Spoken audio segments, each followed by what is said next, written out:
Boa noite a todos, sejam bem-vindos. Hoje, então, damos seguimento à nossa série. Vocês lembram, alguns estão vindo pela primeira vez, então sabem que estamos falando sobre esse livro. E estamos quase acabando, diga-se de passagem. Hoje é tema 12, o livro tem 15 capítulos. Em mais 3 capítulos, ou seja, 3 terças-feiras, estaremos encerrando esse livro Em Busca da Sabedoria de Sri Ram. Dentro do projeto que eu estou fazendo de pegar os livros que eu considero mais marcantes daqueles que li na minha vida como professora de filosofia, e abordar capítulo por capítulo, tornando, digamos assim, mais palatáveis, mais fáceis de serem compreendidos pelo público, inclusive para tornar mais conhecidos esses autores. Fizemos isso com o Profeta de Khalil Gibran. Quem tiver curiosidade, existem todos os capítulos do Profeta no nosso canal da Nova Acrópole no YouTube. E estamos agora encerrando Sri Ram, que é ainda bem menos conhecido do que Khalil Gibran, e um excelente filósofo que vale a pena conhecer. Nós estamos hoje, então, num capítulo, que é o 12, sobre o real e o irreal. Aqueles que já acompanharam algumas dessas palestras, eu gosto sempre de dar uma pequena ideia geral do que vem pela frente, do que propõe esse capítulo. Esse capítulo, particularmente, ele vai falar da necessidade de não sairmos do mundo sem tocarmos, pelo menos uma vez, o mundo. Ou seja, vermos o mundo como ele é, e não através das nossas fantasias, das nossas projeções, dos nossos desejos do que queríamos que fosse o mundo. É uma distorção tal que vocês devem perceber, que quando temos 4, 5 pessoas que descrevem um acidente, uma situação qualquer, parece que você tem 4 ou 5 acidentes diferentes. Porque o ponto de vista de cada um é tão projetado sobre as coisas que a gente fica imaginando, será que existe uma realidade? Ou a realidade é só um amontoado de pontos de vista? Existiria a realidade se os homens não existissem? O que é a realidade em si? Independente das projeções de gostos ou rejeições, de preferências, de vaidade, de orgulhos feridos, de tudo aquilo que a gente despeja e decodifica do que nos vem do mundo de fora. Os sentidos trazem uma informação. A nossa percepção distorce aquilo e decodifica segundo um determinado padrão de compreensão do mundo que estabelecemos como o nosso, que em geral nem é muito o nosso. É o que ele vai falar sobre isso hoje. Vem muito da memória que recebemos de família, de sociedade, uma inércia de hábitos que nos fez ver o mundo de uma maneira X e não vemos nada além disso. Essa não é uma discussão nova, gente. Se vocês virem ao longo da história da filosofia, há pessoas que dizem que a beleza não existe em si, é uma questão de opinião, que a justiça não existe em si, é uma questão de opinião, e há aqueles que dizem que existiria beleza e justiça, ainda que não existissem os seres humanos. É uma discussão longa que se arrasta ao longo da história, e esse excesso de relativismo, achar que tudo é relativo e cada um pode ter uma interpretação particular, como se não existisse nada de real, vocês vão perceber que gera uma certa alienação do ser humano. Porque acredite você no que acreditar, como o universo tem uma concatenação de causas e efeitos, o seu amanhã vai ser a consequência do hoje. E uma consequência objetiva, um efeito, e não o que você achava que seria. Ou seja, se eu jogo um objeto no chão, ele vai cair independente das minhas opiniões. Existem determinadas leis no universo que vão funcionar, acredite eu nelas ou não. Ninguém acreditava que o mundo era redondo e ele não se incomodava muito com isso na Idade Média. Ele continuava geoide, não é isso? Ele continuava sendo o que é, independente da opinião humana. Ou seja, a opinião humana não conforma a realidade. É um pouco disso, dessa necessidade que nós devemos ter como filósofos, que Sri Ram presume que todo ser humano que tem dentro de si uma natureza de amante da verdade deveria ter, de sabermos um pouco o que as coisas são, e não o que queríamos que elas fossem. Sem as lentes, sem os véus das nossas projeções, o que as coisas são em si. É esse o nosso capítulo de hoje, o real e o irreal. Ele vai colocar algumas situações. Por exemplo, o que é a realidade? Será que a realidade é um sentimento interior que está relacionado com um fato externo? Ou seja, é como eu decodifico um fato externo? Ou não precisa acontecer fato externo nenhum? É só o meu sentimento interior, que às vezes até projeta coisas que não aconteceram. Ou é só o fato externo e não tem nada a ver com o meu sentimento? Ou seja, é um acontecimento ou é uma percepção, ou são os dois? Ou não é nenhum dos dois? O que é a realidade? Ele diz, esse tipo de questionamento é muito importante. Viemos ao mundo para aprender alguma coisa do mundo. Mas se nós criamos uma bolha, um mundo artificial, como vamos aprender? Porque o script já é todo determinado pelas nossas preferências. Como vamos aprender de um mundo que a gente está criando segundo a nossa fantasia? Então temos que ver o mundo como ele é para termos alguma oportunidade de aprender com ele. Aliás, filósofo é aquele que, por definição, por etimologia, é amante da sabedoria. Por que ele ama a sabedoria? Porque ainda não tem, porque se tivesse já era sábio, não era amante da sabedoria. Não estaria buscando. Bom, se eu acho que sei que tudo que tem no mundo, eu não sou um amante da sabedoria. Tem duas possibilidades, segundo dizia Sócrates. Alguém que acha que já conhece tudo no mundo, ou conhece mesmo, e é um sábio, ou não conhece nada, nem quer conhecer e tem raiva de quem conhece, que é um ignorante. Nenhum dos dois serve para filósofo. Filósofo, ele vê algo da realidade e tem sede de ver mais. Então, isso é um tipo de questionamento muito interessante. Ele diz, bom, outra possibilidade que a gente tem que considerar. Existem coisas que estão à nossa volta e que eu não percebo, como é comum. Aquela história do pior cego é aquele que não quer ver. As coisas roçam no nariz dele e ele não vê porque ele não quer ver. Ele criou um dogma e se apegou a ele e ele troca esse dogma pela realidade. Nós muitas vezes não vemos isso acontecendo à nossa volta. Quando olhamos em perspectiva na história, percebemos como isso é engraçado. Eu costumo contar, por exemplo, a história de Machado de Assis. O nosso querido Joaquim Maria Machado de Assis, ele vivia numa época histórica onde as pessoas acreditavam no determinismo. O homem era fruto do meio, era produto da sociedade, o homem era construído de fora para dentro. Agora veja, Machado de Assis era órfão de pai e mãe, criado por uma senhora muito humilde, não frequentou escola senão aos 16 anos de idade e se torna um dos maiores, se não o maior intelectual de língua portuguesa, entre os maiores do mundo na nossa língua. Evidentemente, ele não era produto do meio, mas as pessoas que estavam à volta dele estavam vendo uma teoria da moda e estavam vendo Machado de Assis e preferiam acreditar na teoria do que num fato. Você não acha isso engraçado? Faustino Xavier, que era seu cunhado, era determinista. E olhava para Machado de Assis e não via que Machado de Assis não era fruto do meio. Muito pelo contrário, ele produzia um meio à sua volta. Ele não era produto do meio, ele era absolutamente um ponto fora da curva. É curioso que a gente prefira uma teoria do que a realidade, mas isso acontece. Então ele vai dizer, às vezes tem coisas que existem e a gente não percebe. E às vezes existem coisas que não existem e que percebemos. Em estados patológicos, uma alucinação de um esquizofrênico, por exemplo, e às vezes nem tão patológicos assim. Vemos coisas que não existem, cismamos, inventamos, que as pessoas nos rejeitam, as pessoas nos ofendem, e essas coisas não existem. Ele diz, as duas situações são uma realidade incompleta. A realidade deveria existir e, ao mesmo tempo, impactar o mundo à sua volta, comunicando ao mundo a sua existência. Entendem isso? Um ser humano, para que ele fosse real, ele deveria existir de fato e, ao mesmo tempo, comunicar alguma coisa da sua existência humana para os demais, marcar presença como ser humano no mundo. Deveria ser percebido por algo ou por alguém como ser humano, para poder avalizar a sua existência. Ou seja, alguém que passou pelo mundo e ninguém o viu como ser humano, ele não foi um ser humano, embora tenha existido. Então ele diz que são duas realidades incompletas. Ou você vê e não tem, ou tem e você não vê. Ambas as coisas não é aquilo que filosoficamente se considera o real.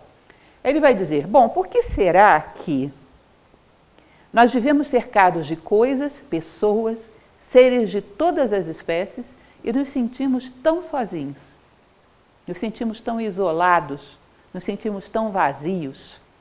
Se nós tivéssemos um contato real com algo, uma coisa que fosse, um ser, isso já seria suficiente, essa intimidade já seria suficiente para trazer um tipo de plenitude e de companhia. Você já não se sentiria mais sozinho. Mas nós vivemos num mundo repleto, 7 bilhões de seres humanos. Vivemos repletos de coisas à nossa volta, repletos de seres de todos os tipos. E ainda assim nos sentimos sozinhos. Provavelmente porque esse contato não foi real.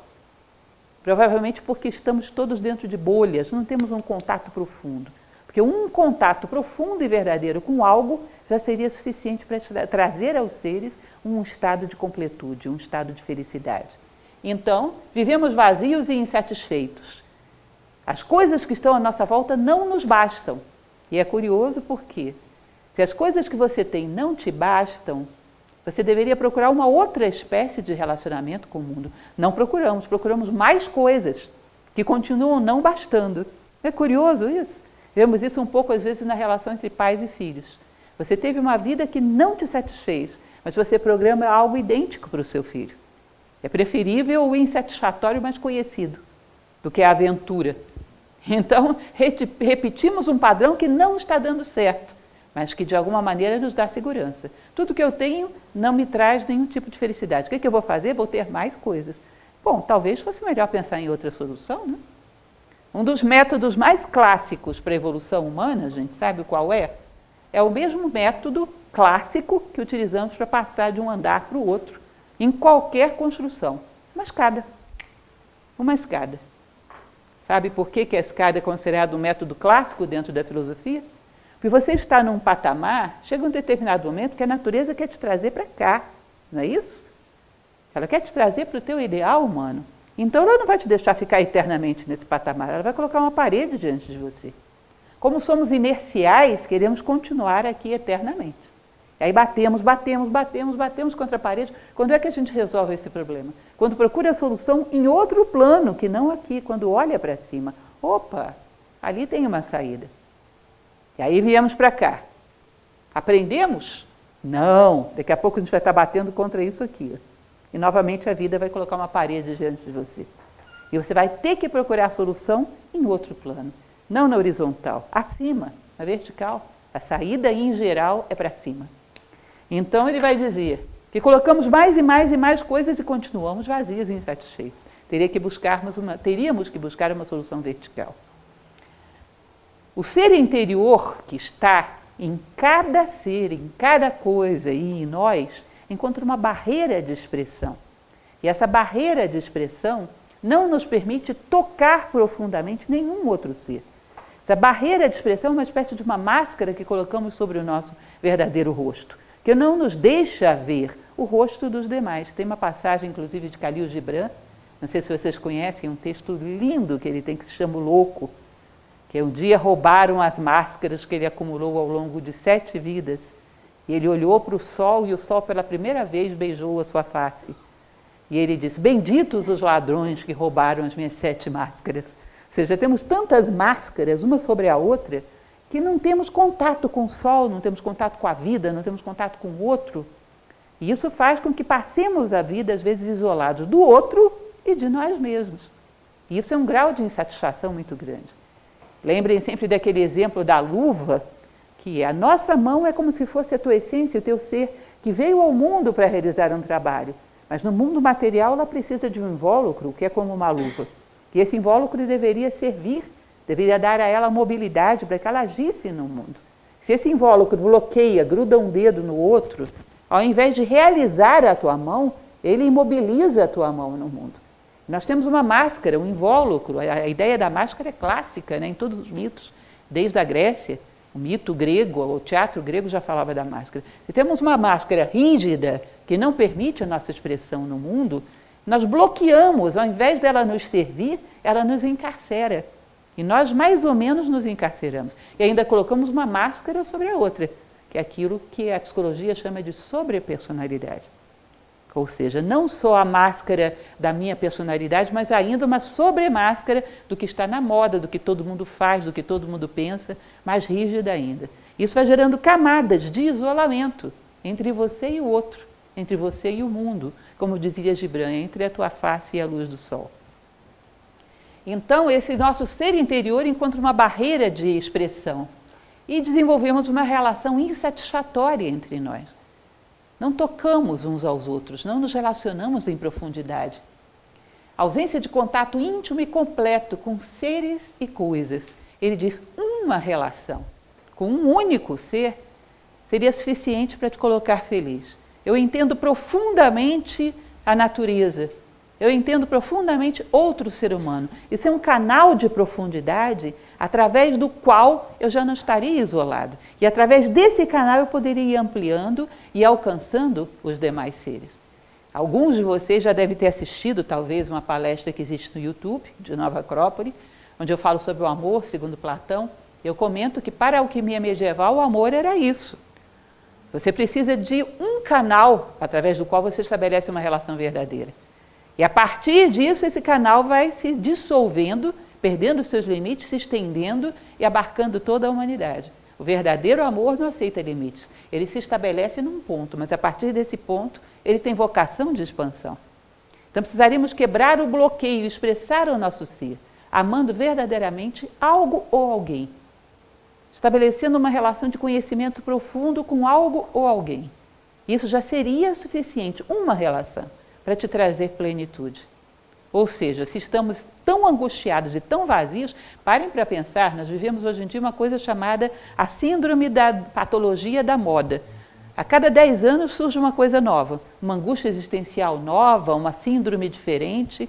No fundo, eu acho que é vazio e isolamento. Falta de um sentido de vida que nos satisfaça como seres humanos. Cada 10 anos tem uma nova patologia rodando no mercado com um nome tão chique que chega a dar status você tê-la, né? Síndrome disso, síndrome daquilo, e no fundo pode ser tudo apenas uma grande angústia existencial, por não dizermos a que viemos, o que viemos fazer no mundo. Então, a nossa relação nunca é completa e, portanto, não é satisfatória. Ele diz, bom, vivemos um mundo onde não sabemos lidar muito bem com o pensamento. O simples pensar nunca traz um contato íntimo com as coisas. O simples pensar analisa externamente as formas, não penetra na essência, no coração das coisas. Felicidade, amor e beleza são contatos muito mais íntimos. Se nós estabelecemos, quebramos esse bloqueio e conseguimos encontrar profundamente o coração do outro, isso estabelece uma plenitude, estabelece um laço de amor, estabelece uma percepção da beleza que seria suficiente para nos dar um estado de quase que reencontro de nós mesmos no outro. Nós nos reconhecemos no outro, encontramos uma parte de nós no outro. E isso nos dá uma felicidade que a simples apreciação externa das coisas não dá. Muitas vezes pensamos, bom, nós vivemos uma época brilhante, brilhante quanto a saber manipular as coisas utilitariamente. Saber como, é o know-how, saber como. Mas saber por quê, para quê, ter um contato íntimo com os seres é cada vez mais raro. Parece que o ser humano, aliás, eu já vivi uma situação muito curiosa de uma aluna, uma ocasião, me dizendo que do jeito que vamos vivendo, daqui a algumas décadas, ou até menos, o amor deixará de existir, porque ele é totalmente inútil. Não precisamos mais dele para nada. Eu achei bastante curioso e ela não brincava. Ela falava sério.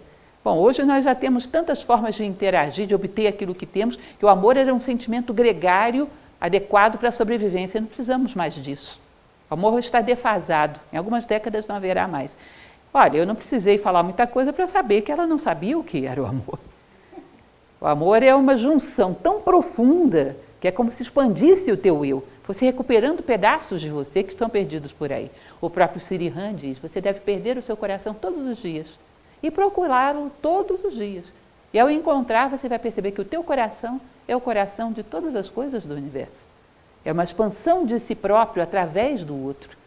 Cada coisa que entendemos é uma parte de você que estava ali e que você recuperou. Então, obviamente que quem tem uma percepção desse tipo nunca experimentou o que é o verdadeiro amor, que não é uma coisa rara no nosso momento histórico. Daí essa sede, esse vazio, essa falta de saber exatamente o que nos falta para sermos felizes. Conhecer inclui todos os aspectos do relacionamento e resposta psicológica a ele.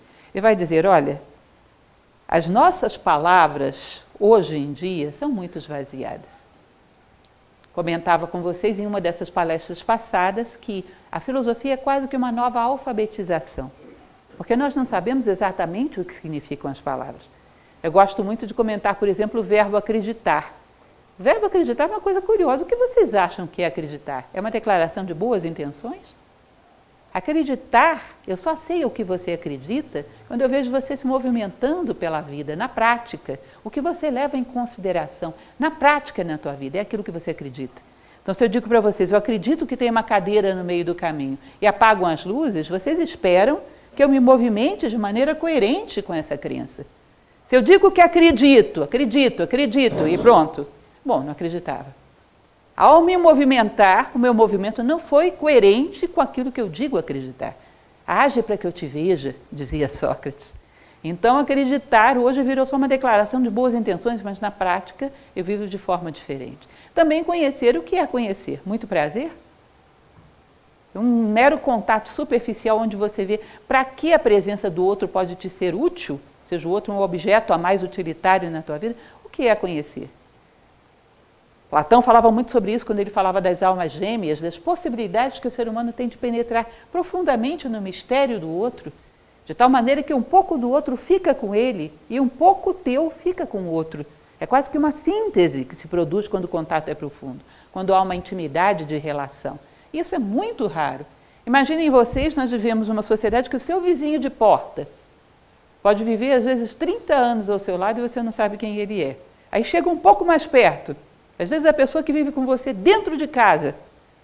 Há pessoas que têm um relacionamento conjugal de 30 anos e não sabem muito bem quem o outro é. Aí chega ainda mais perto. Você vive 50, 60, 70 anos e não sabe quem você é. Não é assim? É curioso isso. É como se conhecer não fosse uma prioridade. Nós colocamos na nossa cabeça atual de que a vida tem um sentido, que é ser o mais prazerosa possível. E conhecimento dá trabalho, portanto, não é prazeroso, não é meu sentido de vida. Não vou perder tempo com isso. Ainda há pouco eu falava para vocês, costumo citar isso muito nas minhas palestras, quando você conhece alguém, o que diz? Muito prazer. As nossas relações são só para obter prazer. Conhecimento em si é cansativo, é desgastante, é um fardo. O homem já não tem como objetivo de vida o conhecimento, nem o autoconhecimento. Às vezes morre um estranho para si próprio. Saber as dimensões em que o outro gravita, o outro tem uma parte física, o outro tem uma parte psíquica, o outro tem sonhos, tem uma parte espiritual, e eu posso ter contato com tudo isso e me comunicar em todos esses mundos. E somar em todos esses mundos. Isso Platão chamava de almas gêmeas, você se comunicar nos 3 mundos com o outro ser.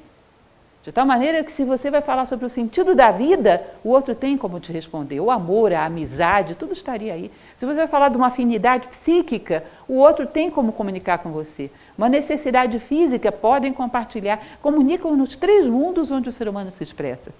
Às vezes o homem não tem contato nem consigo mesmo no plano espiritual, que dirá com o outro.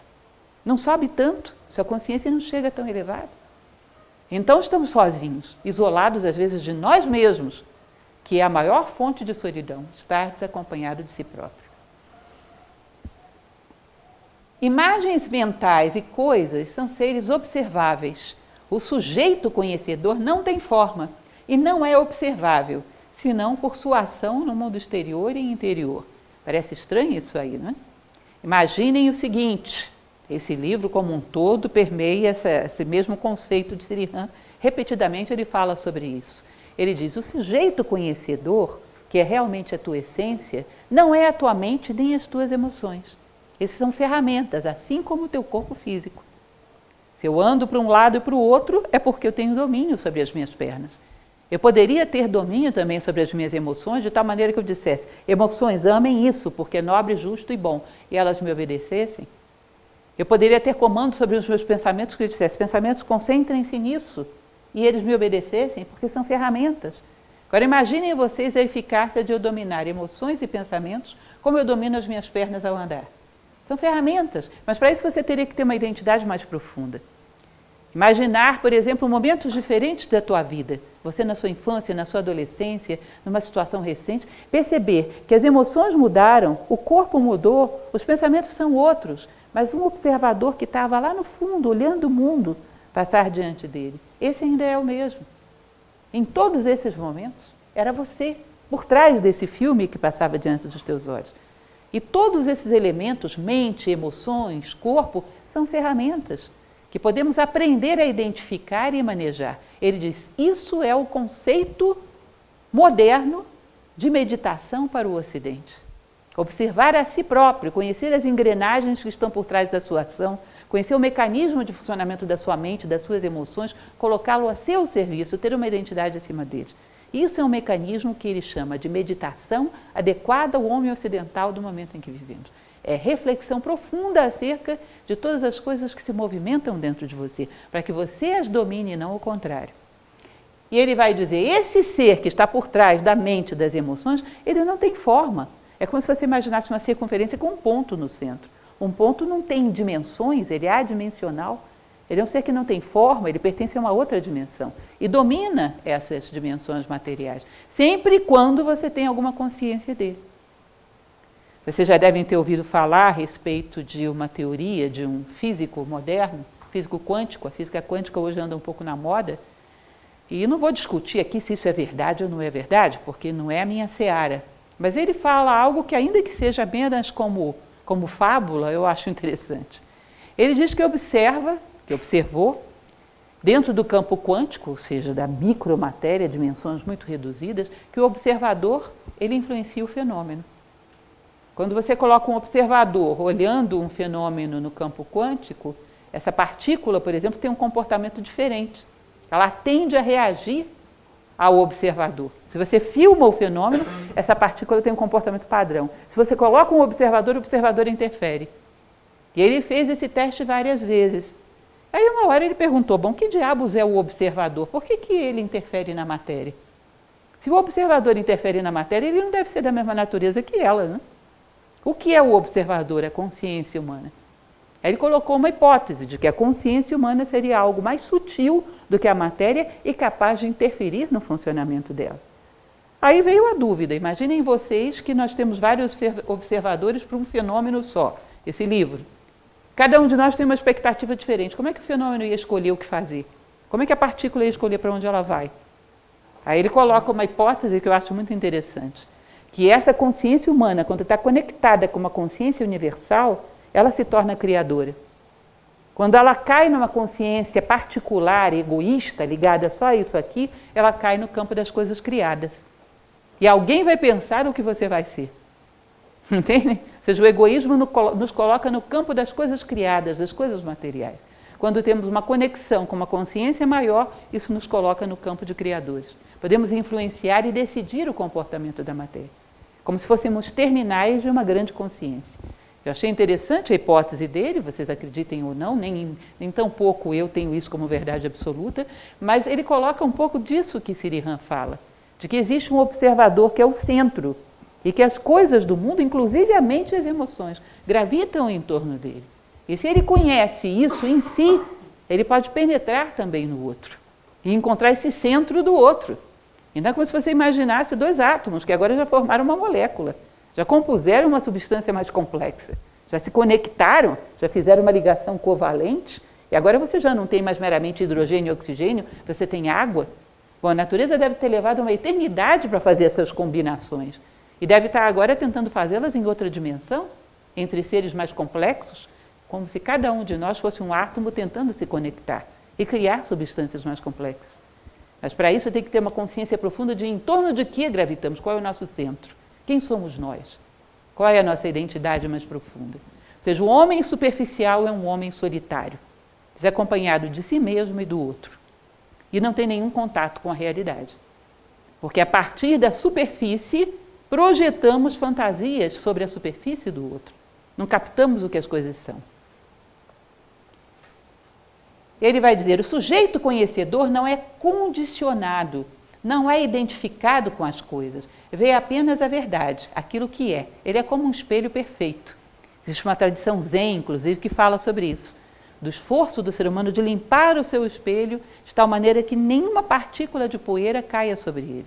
De tal maneira que, o que é essa partícula de poeira? Sua vaidade, o seu egoísmo, sua vontade de que as coisas não fossem desse jeito, fossem de outra, a sua indisposição para considerar a verdade acima de qualquer coisa. Platão, quando ele descrevia os seus diálogos, é um negócio tão difícil da gente fazer hoje em dia. Um diálogo platônico, sabe por quê? O diálogo platônico exigia como princípio fundamental o amor à verdade. Só sei que nada sei. Hoje você junta meia dúzia de pessoas para fazer um diálogo, o que vai virar? Bate-boca. Sabe por quê? Porque as pessoas não querem a verdade, querem impor as suas opiniões uns sobre os outros. E se tem uma verdade, não me interessa. O que eu ganho com isso? Imagine que eu descubra que a verdade sobre esse assunto está com você. Mas se eu admitir isso, vou estar admitindo publicamente que você sabe mais do que eu. A minha imagem é mais importante do que a verdade. Isso torna uma coisa absurdamente difícil fazer um diálogo hoje em dia. Você tem discussões, fogueira das vaidades, como se diz popularmente, onde um tenta impor a sua verdade.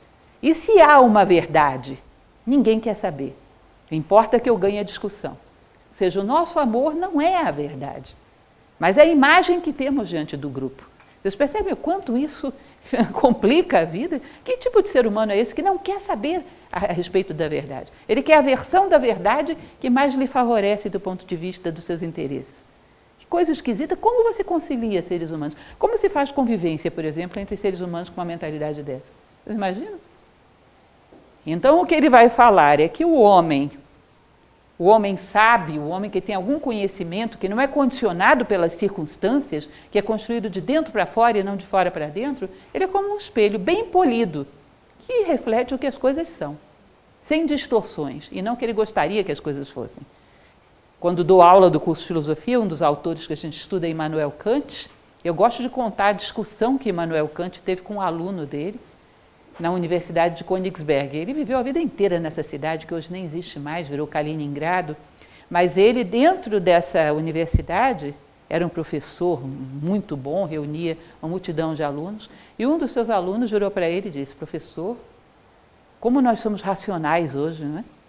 Superamos todo aquele irracionalismo do passado, vemos as coisas como elas são, vemos a verdade. Aí que ele virou para esse aluno e falou: quem vê a verdade? Quem é racional? Você sabe o que é ser racional? Imagine que você brigou com seu vizinho. Cria uma equação matemática em cima disso. Você é o fator A, seu vizinho é o fator B.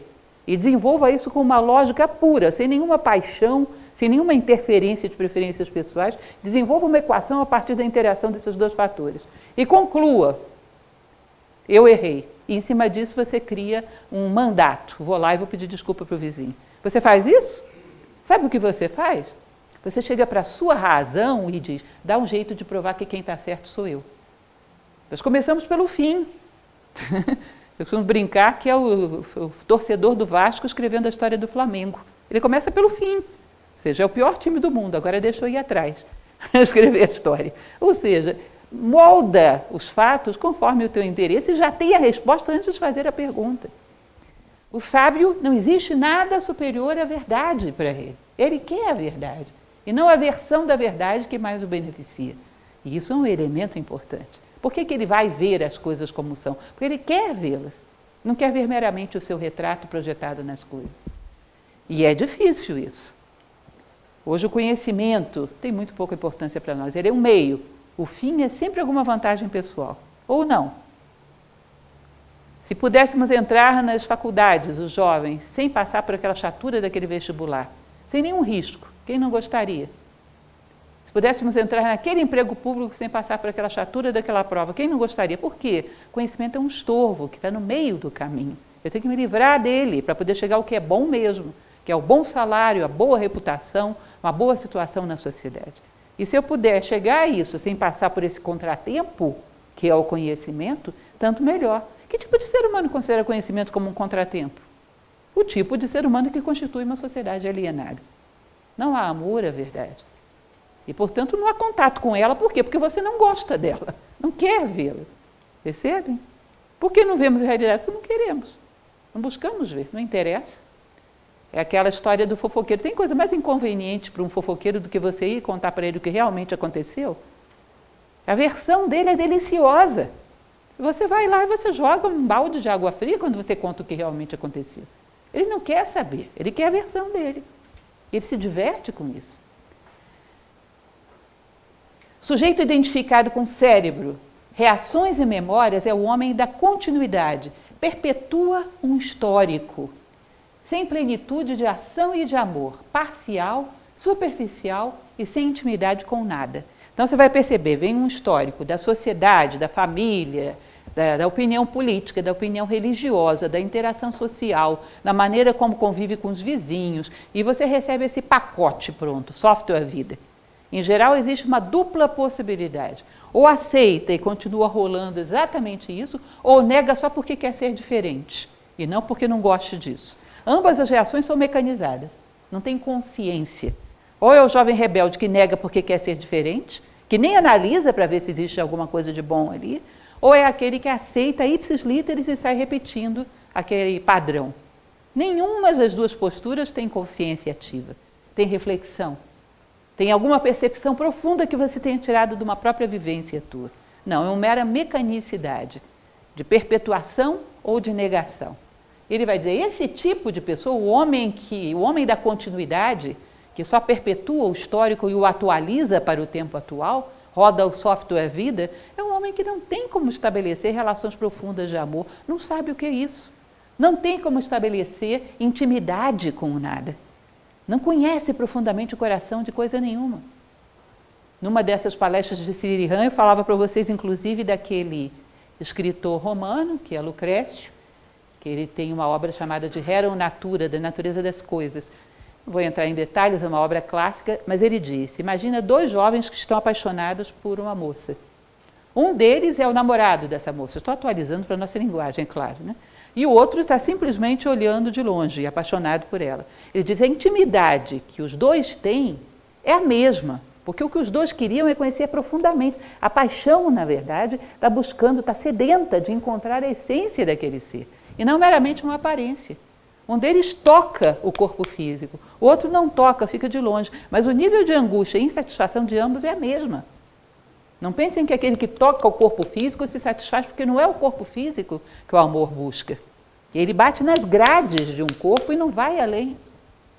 E aí gera aquela angústia que a gente pensa, ela não era o que eu pensava. Não era bem isso, me enganou. Não, ela não me enganou, quem se enganou foi você, que não teve profundidade para ir além. Para ver o que havia por trás de uma mera aparência. Não estabelece intimidade com nada. Ninguém te enganou. Nós simplesmente não temos as ferramentas necessárias para descobrir o que os seres têm, o que eles são, o que eles têm para compartilhar conosco. Porque não conquistamos. Não é responsabilidade do outro, é superficialidade. Porque quando você tem essas ferramentas, ainda que o outro ainda não tenha, e isso é uma coisa interessante, que Sri-Ram também vai dizer, você é capaz de entender e ajudar o outro a entender a si próprio. Porque você vê uma essência que talvez nem ele mesmo tenha visto. Pode iluminar essas possibilidades de futuro para o outro. Aí você deixa de ser simplesmente um namorado ou um amigo e passa a ser uma espécie de um mestre, que ilumina as possibilidades que aquele ser tem de expansão, de encontro de si mesmo, do mistério que cada um tem dentro de si. Ele diz, nós estamos precisando desesperadamente de pessoas que iluminem umas às outras, porque isso é o verdadeiro relacionamento humano. E é muito raro de se estabelecer. Quando Gibran virava para Mary Haskell, que é um relacionamento maravilhoso desses dois, ele virava para ela e dizia, teu amor me dá asas. Eu acho fantásticas as coisas que ele fala. Não sei se vocês conhecem esse livro, que são as cartas de amor do profeta. As cartas que eles trocam, um livro que chega a ser mais bonito do que o profeta de Khalil Gibran. Ele chega para ela e diz, tem duas coisas, sou um homem tremendamente teimoso, Mary. Tem duas coisas que jamais ninguém vai me convencer. A primeira, de que eu não seja dotado de uma alma imortal. E a segunda, que a minha alma possa ser separada da tua. Percebem? É uma relação tão íntima, tão profunda, embora não vivessem nem na mesma cidade. Mas se conheciam de uma forma que é raro acontecer. É um caso daquilo que Platão chamava de almas gêmeas. Mas por quê? Porque Gibran tinha profundidade suficiente para conhecer a si próprio, mas o Haskell também. Portanto, um tinha a possibilidade de mergulhar no mistério do outro. Ali havia uma relação humana, que é uma coisa fantástica, porque os dois crescem demais quando dois seres humanos iluminam um ao outro. Crescem demais. É uma aceleração evolutiva tremenda e muito rara de acontecer. Infelizmente. Né?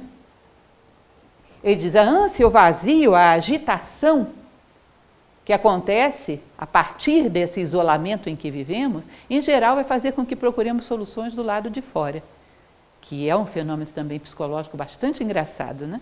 Não gosto do meu rosto no espelho. Eu estou com uma espinha, estou com uma mancha, estou com uma ruga, não gosto do meu rosto no espelho. O que eu faço? Mudo o espelho? Será que resolve? E nós fazemos mais ou menos isso. Não gosto da minha vida, como é que está? Vou para a praia. Mudo de endereço, vou para outra cidade. Mudou o espelho. É curioso isso? Temos constantemente essa fuga de achar que algum elemento externo vai resolver a nossa angústia interna.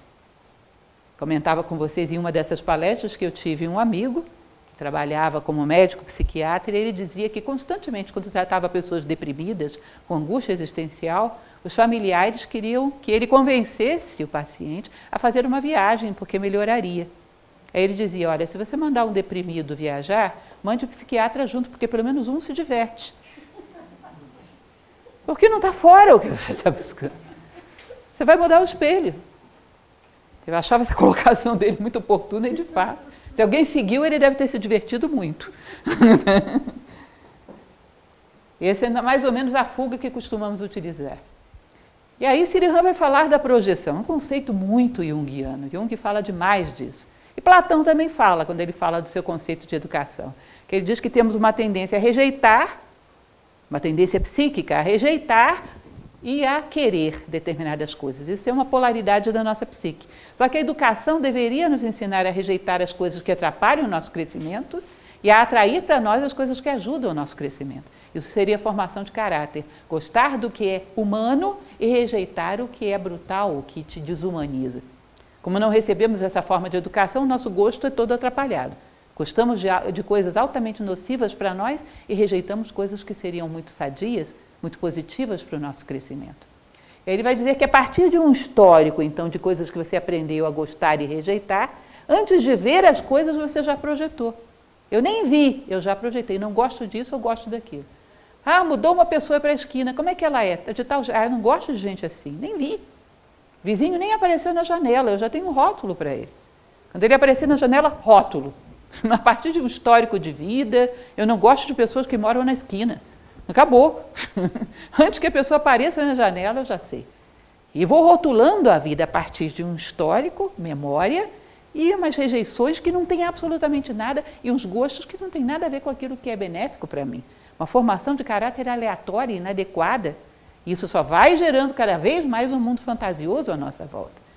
Então você vai contar a história do seu bairro, cada vizinho tem um rótulo que normalmente não tem nada a ver com ele, mas com você. É como se eu dissesse para vocês, o tamanho da janela é esse. Isso aqui tem a ver com a janela ou comigo? Se eu dou 3 passos, a janela já não cabe mais nisso. Isso é um rótulo que eu coloquei que tem a ver comigo e a distância que eu estou dela, a pobre da janela não saiu do lugar. E mais ou menos rotulamos o mundo assim. Isso são as nossas projeções. E estamos satisfeitos. Esse aqui é o problema daquela síndrome que eu falei para vocês, do não sei, nem quero saber e tenho raiva de quem sabe. Se eu chego para você e digo, você sabe que o vizinho não é do jeito que você está pensando? Nem me conta, não me interessa. Eu já tenho minha opinião sobre isso. Ainda que você desconfie que não é verdadeira, mas já está tão explicadinho. Você já montou o seu cenário de vida. Parece uma cidade cinematográfica da Rede Globo, né? Só tem fachada. Se soprar, cai tudo. Mas eu já montei. Não vou rever essas posições. Dá muito trabalho e eu não estou interessada em saber o que as coisas realmente são. Esse distanciamento da realidade que parte de dentro de nós e das coisas que são importantes para nós. Me lembro que uma vez, falava para vocês ainda há pouco de diálogos, às vezes essas experiências que a gente tem esses anos todos dando aula, uma vez promovi um diálogo, muito ousado, né, fazer diálogos hoje em dia, com alguns alunos, e um deles me dizia isso, para que você está tentando me fazer ver a realidade? Vai ser uma coisa sofrida, vai doer, vai ser incômodo, eu prefiro não saber. Não me conta a realidade. Eu quero coisas prazerosas e não coisas reais. Para que eu quero isso? É estranho, né? É uma falta de afinidade com a vida. E considerar que as nossas preferências podem te dar uma vida mais adequadamente humana do que aquilo que é. Bom, isso é antifilosófico por natureza. Já contei também em várias palestras que uma ocasião eu ligava para um aluno do nosso curso de filosofia, que tinha perdido algumas aulas, eu liguei para saber se ele estava bem, se estava tudo bem, essa pessoa me disse, olha, eu não vou mais, porque vocês estão me dizendo umas coisas que vão me obrigar a mudar, e eu prefiro não saber porque eu não quero mudar. Se eu não souber, não preciso mudar. Foram algumas surpresas que eu tive ao longo dos anos. Agora, talvez hoje eu tivesse uma resposta, na época eu não tive, porque era verdade. Se ele soubesse, ia ter que mudar mesmo, o que eu ia dizer? Eu nunca vi assumir de forma tão consciente que a realidade é incômoda. Não tinha o que dizer para aquilo. Então ele vai dizer que essa natureza adquirida, fabricada por você, não cura, projeta conteúdos, podem ser até prazerosos, mas passageiros. E ele vai dizer mais adiante, uma realidade, entre aspas, uma fantasia que você criou, ou ela passa rápido, ou se ela não passa, ela vai te esgotar do mesmo jeito, porque ela não tem substância suficiente para te fazer feliz. Ah, eu queria um cargo. Bom, ou você adquire esse cargo e rapidamente o perde, ou depois de 3 ou 4 anos ali você não vai suportar mais aquilo, porque não é o que você queria. Ou seja, se perdurar é pior. Ainda bem que acaba rápido, porque se perdurar te entedia, esgota o paladar. O paladar humano, em geral, se motiva pela novidade do objeto. Vocês já viram o regime do chocolate? Eu adoro chocolate. Tá bom, vou fazer um regime só com chocolate. Hoje, qual é o cardápio do dia? Chocolate. Branco, preto, ao leite. Amanhã, chocolate. Depois da manhã, fondue de chocolate. Na outra semana, chocolate. Olha, por muito que eu seja uma chocolatra, depois de uma semana eu quero ver qualquer coisa menos chocolate. Por quê? A repetição do objeto esgota o paladar. Então, quando temos motivações de vida muito superficiais, ainda que você alcance, passado algum tempo você vai estar com o paladar esgotado e infeliz. Queria tanto uma determinada fama, uma determinada projeção. Vocês já viram atores hollywoodianos, famosos no mundo inteiro? Quando chegam, em geral, à meia-idade, é difícil você pegar um que não esteja infeliz. Porque passou algum tempo, ainda que alcance a tão amada glória, não era aquilo. Não é suficiente. É só uma fachada. Não tem consistência. Então, em geral, é uma velhice patética dos chamados famosos. Alcançando ou não alcançando? Em geral, é infelicidade. Natureza pura, humana, ele vai dizer que é capaz de dar um abraço completo, ter um conhecimento pleno da realidade, sem lacunas. Ou seja, você é capaz de estar com os outros de maneira tão profunda e tão íntima, que é aquele atributo da concórdia. Coração com coração, concordes, 2 corações. Estabelece uma ligação tão profunda que é como se compartilhassem uma visão de mundo, energias, uma capacidade de realização. É um pouco de você que se expandiu. Ou seja, cada ser que você estabelece uma ligação profunda é a tua consciência que se expandiu em mais um núcleo, em mais uma possibilidade. Ou seja, é mais vida. E mais vida é mais realização. A vida veio ao mundo para se expandir. Cada vez que estabelecemos um contato profundo, você permite à vida que se expanda, que se comunique, que estabeleça conexões. E o universo é um conjunto de conexões, de relações. E nós recuperamos isso. Tá? Então, um abraço pleno nos seres. Quanto já demos? Qual é a relação profunda e verdadeira que estabelecemos? É bom você perguntar isso. O que a ignorância busca? Posição, poder, posses, prazer. É o que falávamos. Ou passam ou se tornam cansativos. Porque a continuidade tira o fio do gozo. É o regime do chocolate. Depois de uma semana, ninguém mais quer saber do chocolate. Necessitamos de paz, equilíbrio, plenitude, felicidade e realidade, que se acha em presente pleno. Dons da vida, abrir os olhos e receber. Ou seja, abrir os olhos significa abrir mão de um mundo todo construído para ser do jeito que você quer. E ter a coragem de dizer, eu quero realidade. Seja ela o que for, eu quero a realidade. Eu acredito que a realidade pode me trazer um grau de felicidade superior à minha fantasia montada, a esse mundo artificial que eu criei à minha volta. Eu quero saber o que o outro realmente é. É engraçado quando nós conversamos com as pessoas que chega ao ponto de você olhar para as pessoas e ver que ela não está ouvindo o que você está falando, está olhando para você, mas está esperando você parar de falar para despejar o conteúdo dela em você. Você não percebe isso? Você não consegue falar com as pessoas e elas terem um real interesse pelo que você está dizendo. Tamanho é o isolamento.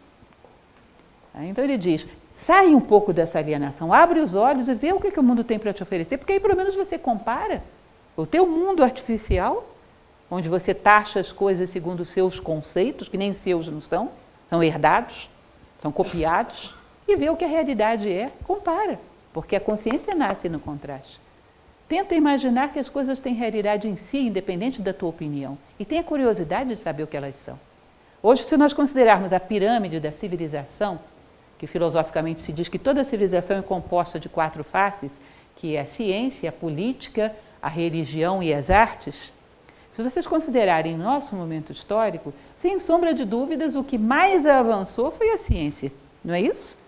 Nós temos aí coisas muito controversas dentro da política, dentro da arte, dentro da religião no nosso momento histórico. O que mais avançou foi a ciência.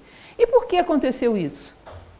Vocês imaginem aquele acelerador de partículas, o CERN, o bóson de Higgs. O Higgs não quer saber se existe o bóson, ele quer provar que ele é o bom. Teriam chegado a fazer aquele acelerador de partículas se os cientistas pensassem dessa forma? Quisessem impor o seu nome e não saber se o bóson existe ou não? Você não percebe que a ciência avança porque tem sede de realidade? Ou seja, se não existisse o bóson, provavelmente, se é um verdadeiro cientista, o primeiro a ficar contente com essa descoberta seria o Higgs. Porque eu não vou perder meu tempo com essa bobagem, eu quero a realidade. Ah, existe, tá bom, então tá bom. Ainda que isso o projete, que isso dê um reconhecimento, um verdadeiro cientista não faria de conta que não viu. Porque senão não avançaríamos da maneira como avançamos. Entre uma opinião e a realidade, tem que optar pela realidade. Senão não teríamos a ciência no pé que está, não teríamos avançado. E por isso ela se destaca em relação aos outros patamares civilizatórios que temos. Da maneira que, às vezes, em certas coisas, estamos na Idade Média, na ciência e no século XXI. Certos aspectos da vida moderna são medievais e a ciência lá na frente. Por quê? É o único aspecto que a gente ainda vê nos verdadeiros cientistas um pouco de sede de realidade. Bom, então abrir os olhos e receber esses dons da vida. O sujeito conhecedor é um centro sem dimensões, que se expande e toca as coisas. Tem uma intimidade, contato direto, sem ideias prévias, e uma profundidade de resposta que ele dá às coisas. No Oriente existe um conceito chamado dhyana, que é uma meditação profunda que vê as coisas a partir delas mesmas. Então seria capaz, por exemplo, de olhar para esse copo e ver o mundo do ponto de vista de um copo, e não do meu que quero utilizá-lo. Ver ver o mundo a partir do ponto de vista da água, da terra, do ar, do fogo, do outro ser humano, de um animal, e não para que ele vai me servir. Deixar de olhar para as coisas e perguntar para que isso me serve, como eu sempre repito para vocês. Olhar para as coisas e perguntar como eu posso servir a isso. Deixar de ser o centro do universo que manipula as coisas segundo o meu ponto de vista e tentar ver as coisas por elas mesmas. E entender o mundo a partir do ponto de vista dela, como se você, observador e observado, tivesse se fundido num ser só. Isso eles chamavam de dhyana. Era um nível de sabedoria, de meditação. Muito raro, porque exige altruísmo, exige humildade, exige sair da prisão, do cárcere de você mesmo, desse eu pequenininho, personalístico. Ousar pensar grande, como se diz modernamente, pensar fora da caixa. A resposta do sujeito puro não é reação, é revelação. Quando é que nós agimos assim? Nós temos o sujeito mecanizado, que ou ele não faz nada ou ele reage aos estímulos do meio. O sujeito desperto, ele age. Ele não é só uma reação ao que as outras coisas fizeram. Ele não é uma reação ao que fizeram com ele. Ele age e a sua ação revela significados profundos, ilumina as possibilidades dos seres à sua volta. Ou seja, ele deixa um caminho de luz, que tudo aquilo que passa por ele sai conhecendo melhor a si próprio. Sai um pouco mais iluminado na sua essência. Ou seja, ele revela os significados da vida por onde ele passa. Então nós estamos falando aqui de Sirihan, já falamos de Platão. Vocês percebem que a gente está falando desse pessoal porque eles revelaram alguma coisa e a gente herdou isso? E por isso podemos começar de onde eles pararam, deixaram uma herança para nós? Quais foram os homens que fizeram diferença na história? Aqueles que revelaram alguma coisa do mistério da vida. Foram capazes de lançar luz sobre as coisas, porque amavam a realidade. E esses estão fazendo diferença para nós. E por fim, Helena Blavatsky, uma filósofa do século XIX, ela dizia: a realidade pertence à consciência em sua essência, pureza e liberdade.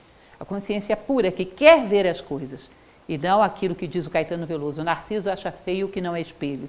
Não quer ver o seu reflexo nas coisas, quer ver as coisas em si. Livrar-se de máscaras, o caminho da realidade é um caminho de retorno a si mesmo. Ou seja, retornar à sua identidade profunda e a partir dela ver o mundo. E não pegar respostas prontas das máscaras que você recebeu por herança. Ou seja, realidade tem a ver com identidade. E querer ver as coisas como elas são. Isso vai te dar energia para romper com as máscaras, ir além, quebrar essas cortinas e ir aos bastidores da vida e ver o que as coisas realmente são. E não deformar o mundo ao gosto do freguês, porque isso, entre outras coisas, torna impossível a felicidade e impossível a convivência. Cada um com a sua versão do mundo, a que mais lhe satisfaz. Nunca você vai conciliar essas peças dessa forma. Bom, isso é nosso capítulo de hoje.